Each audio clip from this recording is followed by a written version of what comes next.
তৃণমূলের প্রার্থী তালিকা প্রকাশ হয়ে গেল এবং ছবি দেখুন। প্রার্থী তালিকা প্রকাশের পরেই ভবানীপুরে দেওয়াল লিখন হচ্ছে, দেখুন।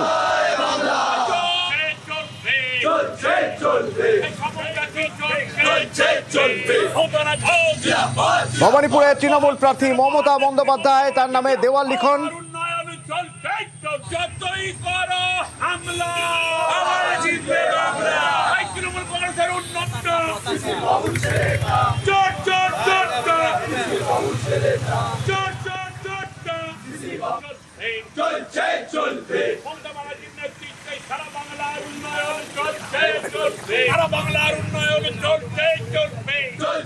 কিছুক্ষণ আগে তৃণমূলের প্রার্থী তালিকা ঘোষণা হয়ে গেল। 291টি আসনে প্রার্থী দেওয়া হয়েছে। তার কারণ 3টি আসনে অনিত থাপার দল লড়াই করবে পাহাড়ের 3টি আসনে। আর তৃণমূলের এবারের যদি আমরা দেখি যে প্রার্থী তালিকা, সেই প্রার্থী তালিকায় 95 জন তপশিলি প্রার্থী, 47 জন সংখ্যালঘু প্রার্থী এবং যে প্রার্থী তালিকা তাতে দেখা যাচ্ছে 74 জন বিধায়কের নাম বাদ রয়েছে আর 15 জন বিধায়কের আসন বদল হয়েছে। অর্থাৎ তৃণমূলের পুরনো আসনেই 135 জন। আমার সঙ্গে আবির রয়েছে, সরাসরি একবার কথা বলবো। আবির, তৃণমূলের প্রার্থী তালিকার আগে নানা রকম জল্পনা যা হয়েই থাকে, যেটা 2011 তৃণমূল জিতে আসার পর থেকে প্রতিটি ভোটের আগে বা ভোটের প্রার্থী তালিকা ঘোষণার আগে একটা জল্পনা থাকে এবং কখনো কখনো কিছু জল্পনা সত্যি হয়ে যায়। দেখা যায় কিছু নতুন সেলিব্রিটি মুখ, পরিচিত মুখ। এবারে সেরকম কিছু নতুন দেখা গেল না। এই অঙ্কটা একটু বোঝার চেষ্টা করব। চমক নয়, দক্ষ রাজনীতিবিদেই তাহলে ভরসা রাখছে এবার তৃণমূল অন্তত প্রার্থী তালিকা তৈরির ক্ষেত্রে।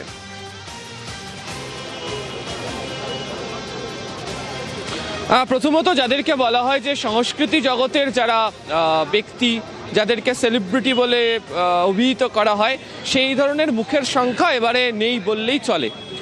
তবে যারা 2021-এও তৃণমূল কংগ্রেসের হয়ে লড়াই করেছিলেন এবং যাদের নামের সাথে সংস্কৃতি জগতের সেলিব্রিটি তকমা জুড়ে রয়েছে, এমন ব্যক্তিরা এবারের ক্ষেত্রেও টিকিট পেয়েছেন। ব্যতিক্রম হচ্ছে কাঞ্চন মল্লিক, ব্যতিক্রম হচ্ছে চিরঞ্জিত চক্রবর্তী, তাদেরকে টিকিট দেয়নি হচ্ছে দল। প্রথমত তোমাকে মনে রাখতে হবে যে তারা সেলিব্রিটি হিসেবে তারা নির্বাচনে তারা প্রতিদ্বন্দ্বিতা করে বিধায়ক হিসাবে তারা জিতে আসার পরও দলের তরফ থেকে, অর্থাৎ পরিষদীয় দলের তরফ থেকে বারবারের যে বৈঠক, রাজনৈতিকভাবেও তৃণমূল কংগ্রেস যখন তার দলের নেতা কর্মীদেরকে নিয়ে বিভিন্ন সময় যে ধরনের সভা সমিতি বৈঠক করেছেন, তার প্রত্যেকটা জায়গাতেই তারা উল্লেখ করে দিয়েছিলেন যে তারাই টিকিট পাবেন যারা পারফর্ম করেছেন, যাদেরকে পারফরমেন্সে যাদেরকে মান্যতা দেওয়া হয়েছে, যাদের পারফরমেন্সের যোগ্যতা দল মনে করেছে যে যথাযথ, যাদের জনসংযোগ, যাদের সাংগঠনিক ক্ষেত্রে দক্ষতা যাদের রয়েছে, তাদেরকেই তারা টিকিট দিয়ে নিয়ে আসবেন। এবং আজকে যদি তুমি দেখো, সেটা হচ্ছে যে 74 জনের নাম ড্রপ হয়েছে, তার মধ্যে 2টি বা 3টি ক্ষেত্রে দেখতে পাওয়া গিয়েছে যে তার পরিবর্তে তার পরিবারের সদস্যরা টিকিট পেয়েছেন। যেমন এন্টালিতে স্বর্ণকমল সাহা, তিনি বিধায়ক ছিলেন, তিনি এবারে লড়াই করছেন না, সম্ভবত বয়সজনিত কারণে তাকে টিকিট দেওয়া হয়নি। পরিবর্তে তার ছেলে সন্দীপন সাহা, তিনি লড়াই করছেন। আবার তুমি যদি দেখো এই ধরনের মুখের ক্ষেত্রে যাদের ক্ষেত্রে মনে করছেন যে তাদের পরিবারের সদস্যরাও এই রাজনৈতিকভাবে তারা যথেষ্ট দক্ষ, তাদের জনসংযোগ যথেষ্ট রয়েছে, সেই মুখকে তারা বাছাই করে নিয়ে এসে তারা লড়াই করাবে। এবং যে কারণে আমি একটু তোমার থেকে জানতে চাইবো যে সেদিক থেকে দেখতে গেলে সেলিব্রিটি মুখ নেই, তার মানে এই নয় যে প্রার্থী তালিকায় চমক নেই। প্রার্থী তালিকায় চমক আছে। যেমন সবচেয়ে উল্লেখযোগ্য 2টো দিক এই প্রার্থী তালিকায় রয়ে গেছে। এক হচ্ছে কিছু নতুন মুখ, হতে পারে তারা সেলিব্রিটি মুখ নয় কিন্তু নতুন মুখ।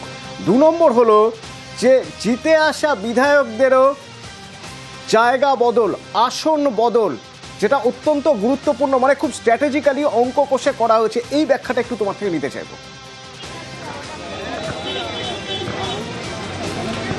প্রথমত হচ্ছে যে 2021 থেকে 2026-এর মধ্যে প্রত্যেক কটা বিধানসভা আসনের রাজনৈতিক সমীকরণের বদল হয়েছে। একটা সময় আমাদের রাজ্যের নির্বাচনের ক্ষেত্রে দাঁড়িয়ে যে বিষয়কে মাথায় রেখে নির্বাচনের কৌশল যে কোনো রাজনৈতিক দল সাজাতেন বা সাজানোর চেষ্টা করতেন, তার পুরোটাই যুক্ত থাকতো হচ্ছে যে কোন রাজনৈতিক দল তারা কী ধরনের কাজ করছেন, তারা ইস্তাহারে কী ধরনের প্রতিশ্রুতি দিচ্ছেন তার উপরে ভিত্তি করে। তুমি যদি 2021 থেকে 2026 দেখো, 2021 বিপুল সংখ্যাগরিষ্ঠতা নিয়ে তৃণমূল কংগ্রেস নির্বাচনে জয়লাভ করে আসার পরেও 2021 থেকে 2026 মধ্যে একাধিকবার লক্ষ্য করতে পারা গেছে যে বিভিন্ন ইস্যুতে বিরোধীরা বারবার ধরে তৃণমূল কংগ্রেসকে আক্রমণ শানিয়েছেন এবং সংখ্যাগরিষ্ঠতা থাকা সত্ত্বেও যে কারণে বারবার ধরে কটাক্ষ বা অস্বস্তির শিকার বারবার ধরে রাজ্যের শাসক দল তৃণমূল কংগ্রেসকে হতে হয়েছে। ফলে সেই জায়গা থেকে দেখতে গেলে এবারের যাদেরকে আসন বদল করে নিয়ে আসা হয়েছে, তৃণমূল কংগ্রেস মনে করছে যে আসন বদল করার কারণ হচ্ছে তারা সেই বিধানসভা আসনের ক্ষেত্রে, তার ছেড়ে যাওয়া আসনের ক্ষেত্রে তাদের সেই অঙ্ক বা সমীকরণ যথাযথভাবে কাজ করবে না। তাদেরকে যে আসনের ক্ষেত্রে নিয়ে যাওয়া হলো সেখানে তারা গিয়ে সেখানে ধরনের কাজ করবেন। যদি খর্দার ক্ষেত্রেই যেমন দেখো, শোভনদেব চট্টোপাধ্যায় তিনি দীর্ঘদিনের বর্ষিয়ান বিধায়ক, দীর্ঘদিন ধরে তিনি সংসদীয় রাজনীতি সম্পর্কে রয়েছেন, রাজ্য মন্ত্রিসভার সদস্য। তাকে খর্দা আসন থেকে সরিয়ে নিয়ে আসা হলো হচ্ছে বালিগঞ্জে।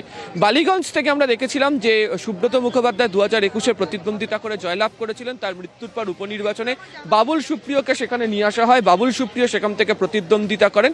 যদিও বাবুল সুপ্রিয় নিয়েও বিভিন্ন সময় ধরে সেখানকার যারা স্থানীয় স্তরে যারা রয়েছেন তাদের মধ্যে অনেকের বিভিন্ন সময় বিভিন্ন ধরনের প্রশ্ন ছিল, যে প্রশ্ন তৃণমূল কংগ্রেসকেও বারবার ধরে ফেস করতে হয়েছে। এই যে শোভনদেব চট্টোপাধ্যায়কে নিয়ে আসলেন, তিনি কলকাতার দীর্ঘদিনকার বিধায়ক। এর আগের নির্বাচনে তিনি ভবানীপুর থেকে লড়াই করেছিলেন, পরে উপনির্বাচনে খর্দা আসন থেকে লড়াই করতে গেলেন।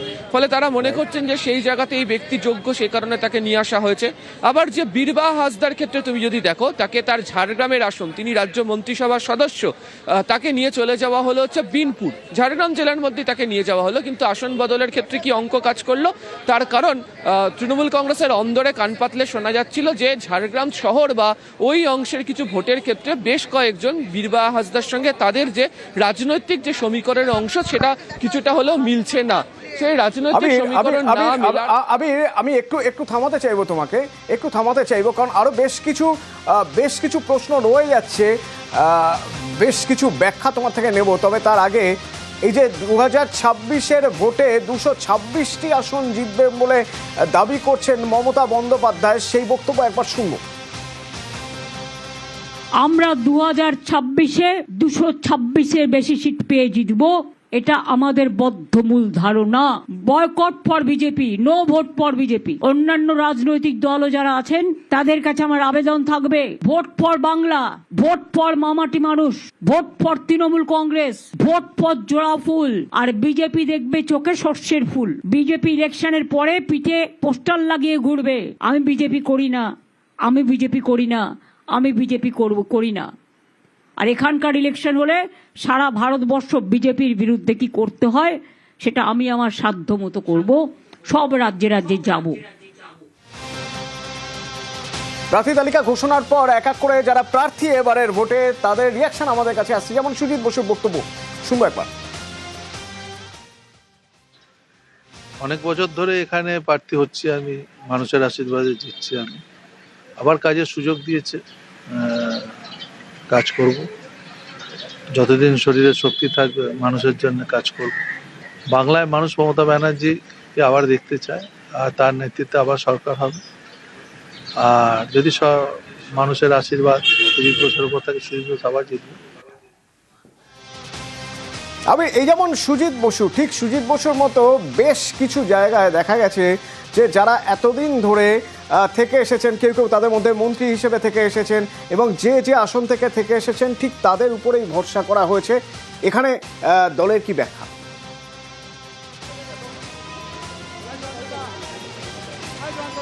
দেখো, প্রথমত যে কিছু আসন রয়েছে যে আসনগুলোর ক্ষেত্রে সেই বিধায়করাই সেই আসনের ক্ষেত্রে পরিচিতি তৈরি করে ফেলেছেন এবং সেই সমস্ত বিধায়কদেরকে নিয়ে প্রচার করা বা তারা সেই এলাকা সম্পর্কে যে ধরনের দায়িত্ব পালন করে থাকেন সেখানকার মানুষের সঙ্গে তাদের যে স্বাভাবিক যে জনসংযোগ সেটা হয়ে এসেছে। ফলে সুজিত বসুর উদাহরণ তুমি দিলে, আমি তোমাকে বলতে পারি ফিরহাদ হাকিমের কথা, আমি তোমাকে বলতে পারি অরূপ বিশ্বাসের কথা।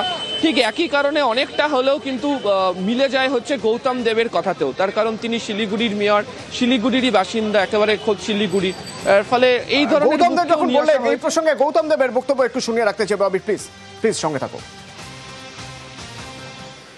এই বাড়িতে আমার জন্ম, মাতৃভূমিতে ফিরতে চেয়েছিলাম, মাতৃভূমিতে ফিরিয়ে দিয়েছে দলনেত্রী মমতা বন্দ্যোপাধ্যায় এবং আমাদের দলের second in command Abhishek Bandyopadhyay. আমি অত্যন্ত কৃতজ্ঞ। আমি আমার জীবনের শেষ রক্তবিন্দু দিয়ে মাতৃভূমির প্রতি আমার যে ঋণ, শিলিগুড়ির মানুষের প্রতি এই দায়বদ্ধতা নিয়েই আমি আগামী দিনে কাজ করব, মানুষের জন্য কাজ করব।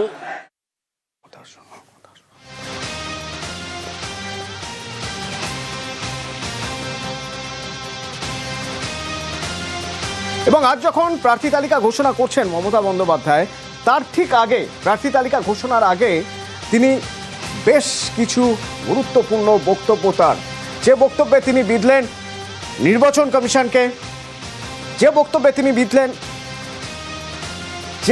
তিনি বিঁধলেন বিজেপিকে, আমি একবার সেই বক্তব্যগুলো শুনতে চাইব। আমি বিজেপি পার্টিকে বলবো, এত ভয় পাচ্ছেন কেন? ভদ্রভাবে, কারণ ওনাদের সৌজন্যতা নেই, আমাদের আছে।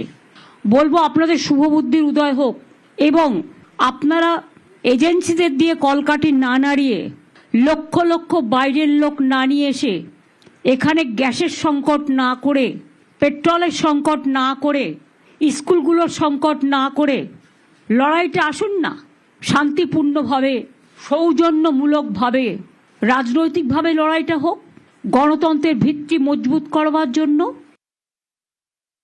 বিজেপির কমিশনকে বলবো, ক্ষমা করবেন, ব্রিলিয়ান্ট খেলা খেলছেন।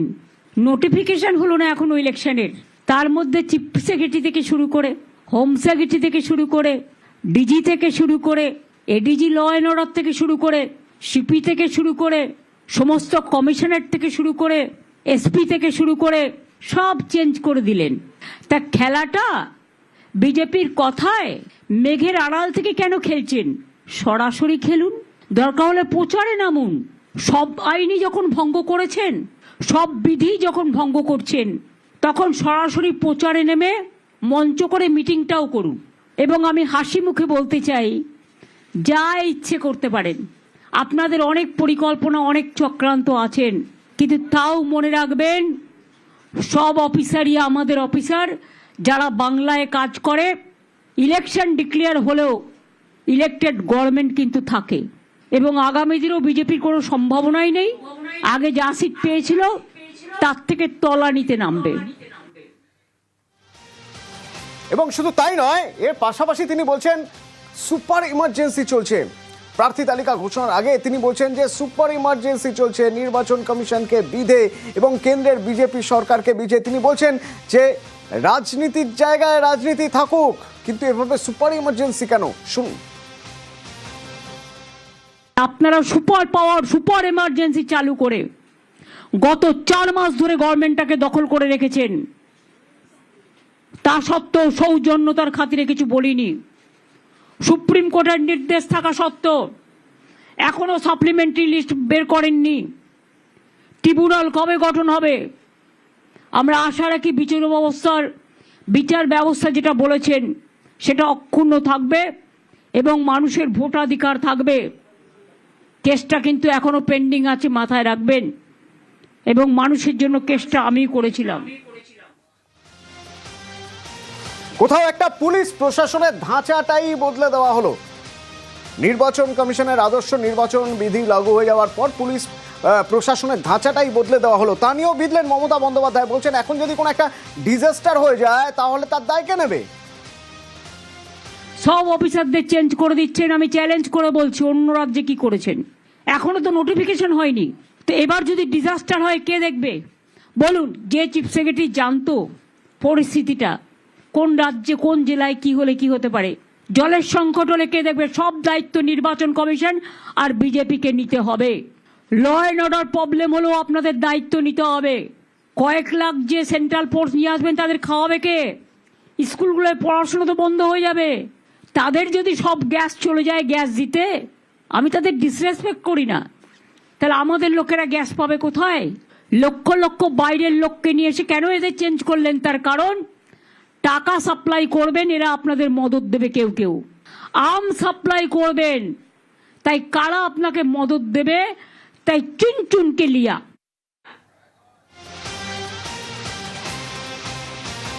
এবং এরপরে প্রার্থী তালিকা ঘোষণা করলেন মমতা বন্দ্যোপাধ্যায়। আর প্রার্থী তালিকা ঘোষণার পরে যারা প্রার্থী তারা যেন অপেক্ষায় ছিলেন কখন ঘোষণাটা হবে, তারপরে তারা প্রচারে বেরিয়ে যাবেন। যেন রায়গঞ্জের কৃষ্ণ কল্যাণী, দেখুন একবার।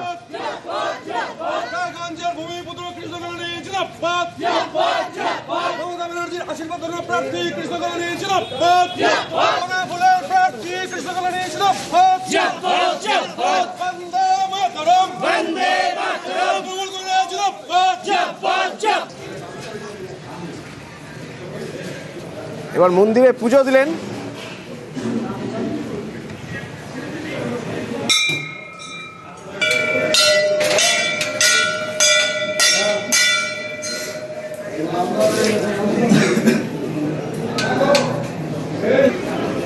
সত্যি আমাদের মাননীয় মুখ্যমন্ত্রী মমতা বন্দ্যোপাধ্যায় ও আমাদের সেনাপতি অভিষেক বন্দ্যোপাধ্যায়কে হৃদয়ের অন্তরস্থল থেকে অনেক অনেক ধন্যবাদ, কৃতজ্ঞতা জ্ঞাপন করছি। ওনারা আমার প্রতি আস্থা রেখেছেন। তো আগামী নির্বাচন, মানে এই উত্তর দিনাজপুরের 9টা সিট আছে, আমরা 9টার মধ্যে 9টাই এই তৃণমূল কংগ্রেসকে উপহার দিয়ে তৃণমূল কংগ্রেসের বিধায়ক 9টা সিটেই হবেন, এটাই আমরা আশা রাখছি। ওদিকে চুচড়া থেকে অসিত মজুমদার নন, এবার ভোটে দাঁড়াচ্ছেন তৃণমূলের হয়ে দেবাংশু ভট্টাচার্য। দেবাংশু ভট্টাচার্য কি বলছেন? দেওয়াল লিখন শুরু হয়ে গেছে।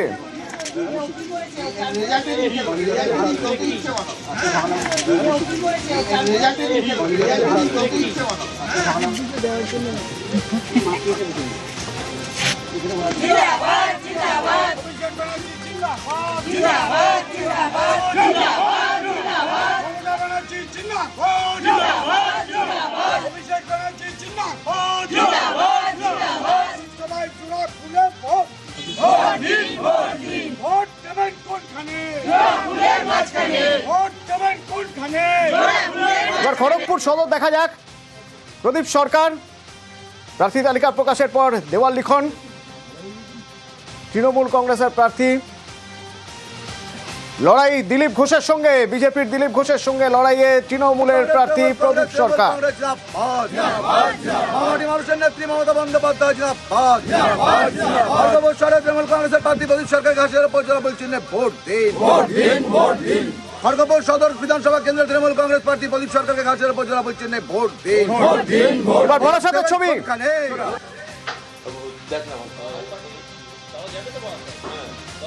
সব্যসাচী চক্রবর্তী বারাসাত থেকে এবার দাঁড়িয়েছেন ভোটে তৃণমূলের প্রার্থী। তার রিয়াকশন, তার প্রতিক্রিয়া একটু শুনবো। দলের সিদ্ধান্ত শিরোধার্য, বক্সিদা, অভিষেক এবং সর্বোপরি আমার গার্জিয়ান মমতাদি যেটা ভালো বুঝেছে সেটা বলেছে। আমি জিতে 7টা বিধানসভার সার্টিফিকেট মমতাদির কাছে দিতে পারলে আমার বেশি। চট করে একবার দেখে নেওয়া যাক এখনো পর্যন্ত এই প্রার্থী তালিকা, যে 291 জনের প্রার্থী তালিকা, সেই প্রার্থী তালিকার বুকগুলো একবার চট করে দেখে নেওয়া যাক কোথা থেকে কারা কারা তৃণমূলের প্রার্থী। মেখলিগঞ্জ পরেশ অধিকারী, নাটাবাড়ি থেকে শৈলেন বর্মন, সুমন কাঞ্জিলাল বিজেপি থেকে জিতে তৃণমূলে এসেছিলেন, এবার তৃণমূলের প্রার্থী আলিপুরদুয়ারের। মাদারিহাট থেকে জয়প্রকাশ টপ্প,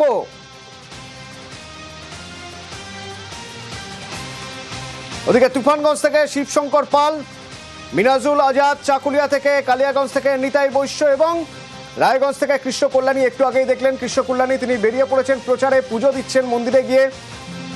মালতীপুর থেকে আব্দুর রহিম বক্সি এবং রতুয়া থেকে সমর মুখোপাধ্যায়, সাবিনা ইয়াসমিন, সুজাপুর থেকে ইমানি বিশ্বাস, সুতি থেকে এবারে তৃণমূলের প্রার্থী। বেশিরভাগ জায়গায় জিতে আসা বিধায়কদের উপরে ভরসা রেখেছেন তৃণমূল নেতৃত্ব কান্দ্রি থেকে অপূর্ব সরকার, রেজিনগর থেকে আতাউর রহমান, নিয়ামত শেখ, হরিহরপাড়া থেকে এবার লড়বেন এবং অবসরপ্রাপ্ত আইপিএস হুমায়ুন কবির ডোমকল থেকে। শান্তিপুর ব্রজকিশোর গোস্বামী, সৌগত কুমার বর্মন রানাঘাট দক্ষিণ বাগদা থেকে। ঠাকুরবাড়ির মধুপর্ণা ঠাকুর, জ্যোতিপ্রিয় মল্লিকের উপর দল ভরসা রেখেছে হাবড়ার প্রার্থী জ্যোতিপ্রিয় মল্লিক। বারাকপুর থেকে রাজ চক্রবর্তী, দমদম থেকে ব্রাত্য বসু, দমদম উত্তর চন্দ্রিমা ভট্টাচার্য,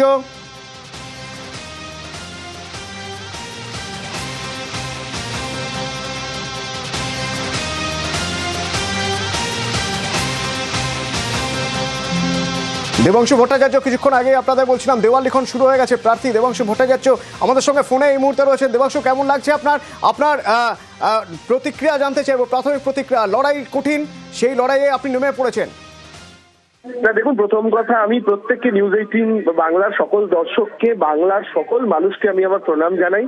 গোটা বাংলার মানুষ যেভাবে আমাকে ভালোবাসা দিয়েছেন, যেভাবে 23 বছর বয়সে কনিষ্ঠতম মুখপাত্র তৃণমূল কংগ্রেসের হওয়া থেকে শুরু করে 24-এ তৃণমূল কংগ্রেসের কনিষ্ঠতম যুব সাধারণ সম্পাদক থেকে শুরু করে 2024-এ কনিষ্ঠতম 28 বছর বয়সে লোকসভা প্রেস্টিজিয়াস তমলুকের মতো সিট থেকে ক্যান্ডিডেট এবং আজকে চুচুড়ার মতো জায়গা থেকে দলনেত্রী এবং দলের সেনাপতি ভরসা রেখেছেন।